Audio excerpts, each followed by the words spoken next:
C'est une année exceptionnelle pour les États du monde et ceux de l'Afrique, une situation provoquée par la Covid-19.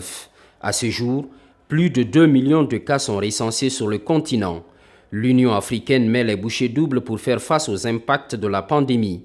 Au niveau des douanes, par exemple, la réunion du sous-comité des directeurs généraux a tenu toutes ses promesses. Et c'est par visioconférence, Covid oblige. C'est la République du Congo qui devient l'ami du président du sous-comité à la place de la Guinée.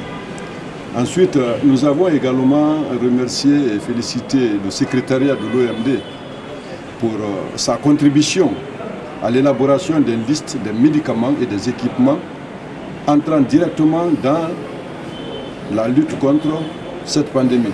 La situation croissante de la Covid-19 est de plus en plus inquiétante. La circulation des marchandises demeure aussi une préoccupation pour toutes les administrations douanières. La Guinée ne fait pas exception à cette réalité malencontreuse. Du coup, elle est porteuse de nombreuses propositions. Tous les pays aujourd'hui essaient de faciliter la circulation ou l'importation des produits qui entrent dans la lutte contre cette pandémie-là. Mais si ce n'est pas cadré, les gens risquent d'envoyer de n'importe quoi au titre de l'exonération. C'est pourquoi l'OMD a élaboré une liste des médicaments et des équipements qui entrent dans le cadre.